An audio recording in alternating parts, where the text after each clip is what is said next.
God damn it, I'm pissed off! Alright, I actually am really pissed off. Because I just recorded the whole fucking movie. 18 minutes worth of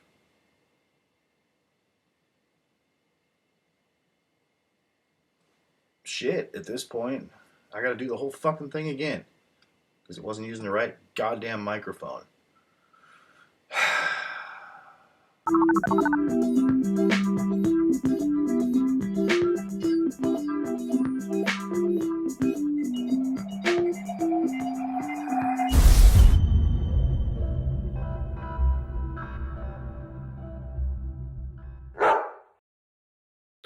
Good evening, Gamer Nation. I'm mattsimpleX. Come on in, let's play to win. Alright, well, as you heard, I did screw up and recorded the whole stupid review here of Sean Murray's No Man's Sky tweet with no audio. So I gotta do the whole thing again.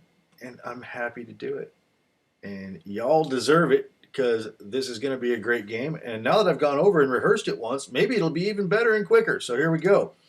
If you haven't heard, Sean Murray, the creator or co-creator, mostly creator, as far as I've heard, this one guy's baby project for his whole life. Basically, it was his idea. So that's I think what I understand about it. Anyway, I released a tweet today at some point, and the No Man's Sky community is freaking out, and so am I. You know, I think I look cooler with my headphones on, don't you? Even though I'm not using them. Yeah, that's right. Yo. What a dumbass! Thank you, Dub Dub, for keeping me in my place. I appreciate that. Okay, so here we go. 21 bullet points of why, screw this. 21 bullet points of why No Man's Sky is now even more cool than it was yesterday. He's calling it a Day Zero patch, and it involves a whole bunch of things that are going to be better now than they were before that come with the game. Basically, it's going to be, I guess, a separate download and update that comes right along with the main game, and you'll just download it immediately upon starting up, and then you're just going to be off and running. So without further intro, here they are. Point number one. Cheers to that, buddy. Point number one, the 3 paths. There are now new, unique paths you can follow throughout the game. You must start the game on a fresh save. No problem, since I haven't played it yet. With the patch, as early choices have significant impact on what you see later in the game and the overall experience. I love this. Early choices have significant impact on what you see and the overall experience. That means there's some sort of story going on here. 3 different paths you can take. Different outcomes. I love this. I don't know how it's going to work in this type of a game. I'm really curious, but it's going to be cool. All right, moving on. Point number 2, the universe. We changed the rules of the universe generation algorithm. Planets have moved, environments have changed biomes. Really? Galaxies have altered shape. Really? All to create greater variety earlier, again implying some sort of span here, some sort of arc to your gameplay, a story. Or maybe they just mean earlier, meaning you start on the edge of the galaxy or universe and move inward. So maybe that's what it means. I don't know. All to create greater variety earlier. Galaxies are now up to 10 times larger. I mean, how can you complain about that? All right, diversity, number 3. Creatures are now more diverse in terms of ecology and densities on planets. This basically means more critters, wackier looking. How can you argue? All right, number 4, planets. We've added dead moons, low atmosphere, and extreme hazardous planets. Extreme hazards include blizzards and dust storms. I love this. I love weather generated by a game. It just makes it better, more immersive. I hate using that word, but it is the best word to describe what we all mean, and that's why we use it. So that's cool. Dead moons, low atmosphere, extreme hazardous planets, blizzards and dust storms. Awesome. Survival hazards. These are things I like in this type of game. Atmosphere. Space, nighttime, and day skies are now 4 times more varied due to new atmospheric system, which refracts light more accurately to allow for more intense sunsets. The fact that these guys are thinking in terms of beauty is amazing to me, and they should be applauded for that. That is awesome.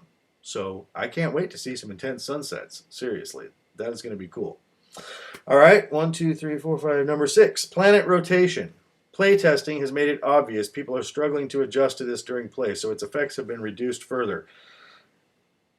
Assuming planet rotation has been affecting early players of the game, this is not me, so whatever they're doing when I start up tomorrow, that's what I'm going to deal with. I don't know what that's going to be, so we'll see.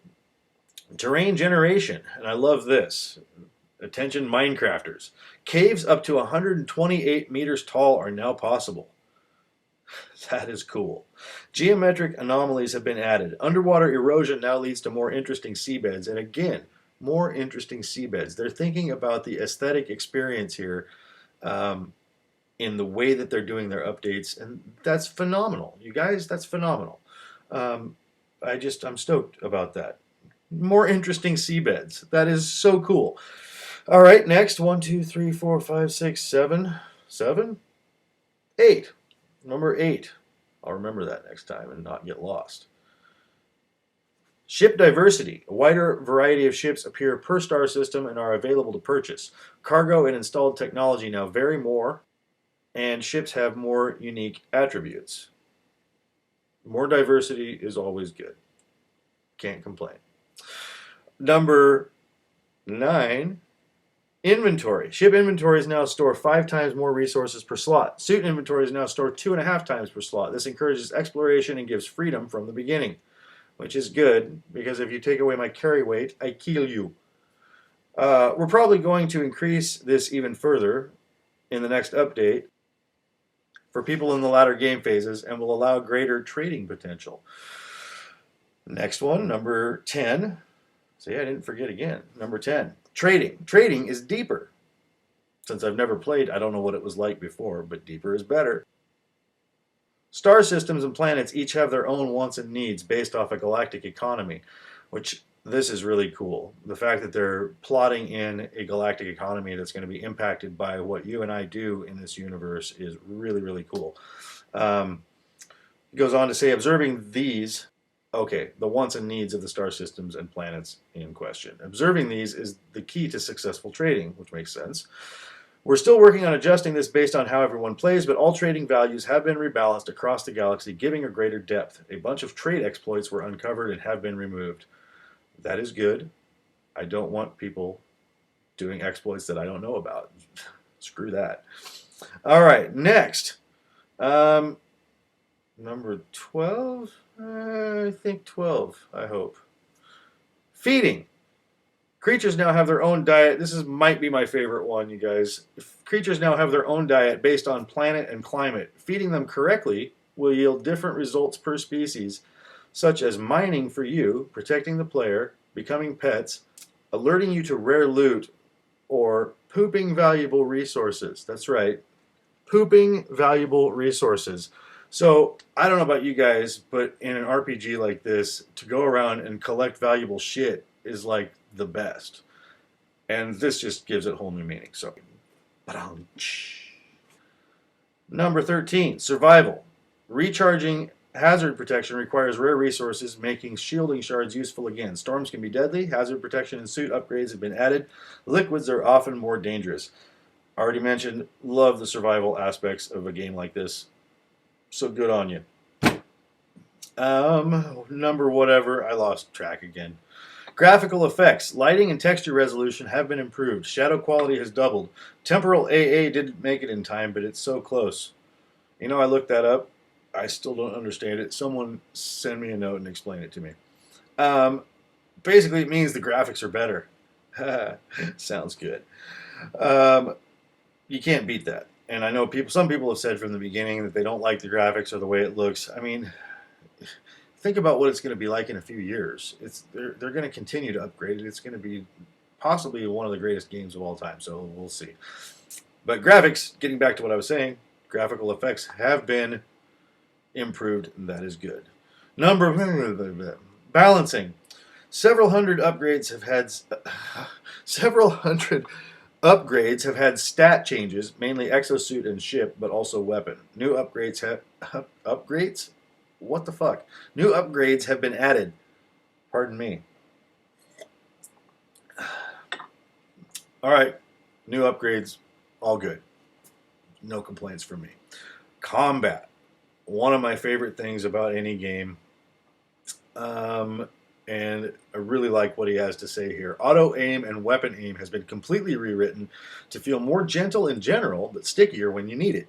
Sentinels now alert each other if they haven't been dealt with quickly. Quad and Walker AI is now much more challenging. And then he says, even I struggle with them without a powered up weapon. Yikes. I like it.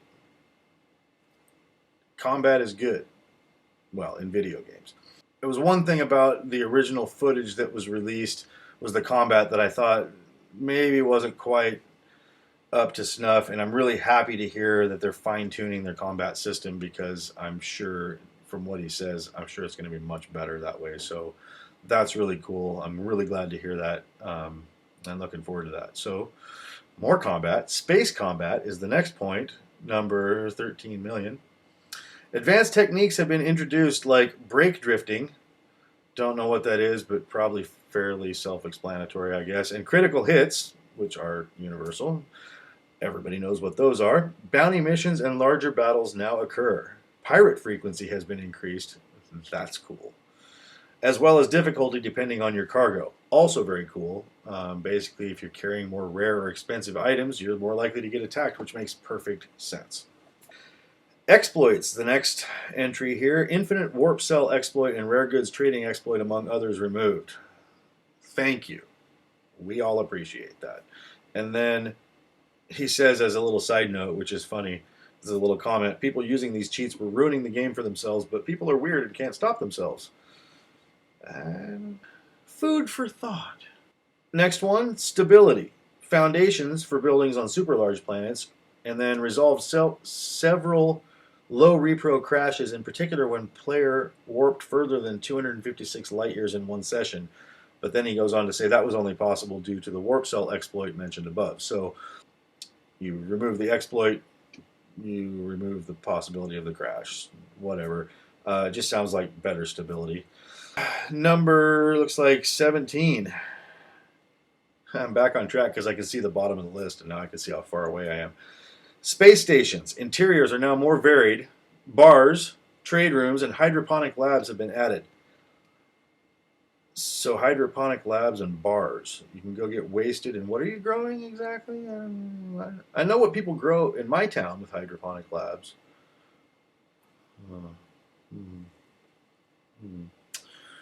All right, well, number 18, networking. The ability to scan star systems other players have discovered on the galactic map, increasing the chance of collision. And I assume here that he means running into other players, not actually running into other players in space, which would be really rare, it seems like. But anyway, star systems discovered by other players appear during galactic map flight. And this is the one I think a lot of people have been waiting to hear about. I don't care so much because I would play this game probably the same way, whether it was multiplayer or single player. But for people who really love the multiplayer experience, this is going to be key. And I'm glad they're putting it in there because it absolutely is going to make the game better, I'm sure. So the ability to kind of basically join your buddies one way or another and go see where they're at. So that all sounds good. Number 19, ship scanning. Scanning for points of interest from your ship is now possible. Buildings generate earlier and show up in ship scans. Again, more refinement, better, all good.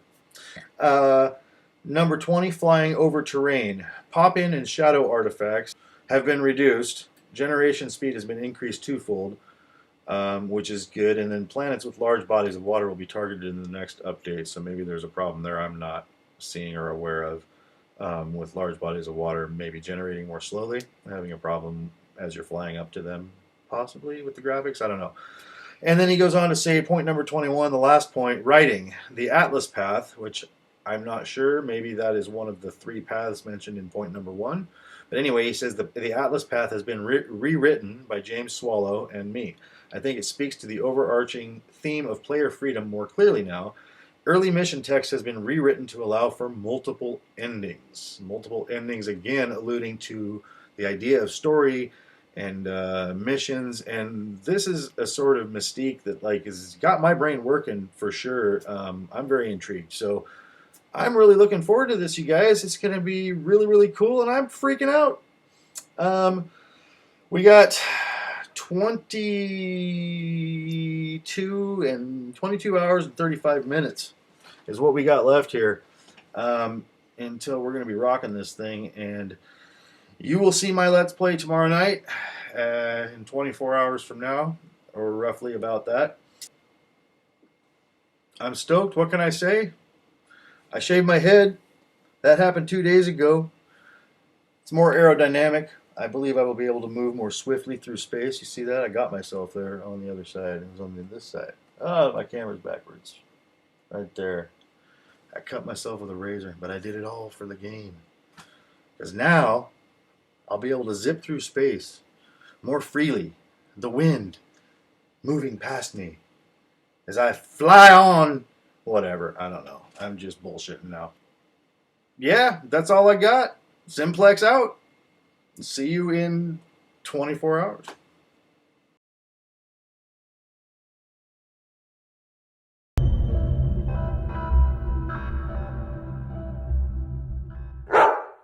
You must subscribe!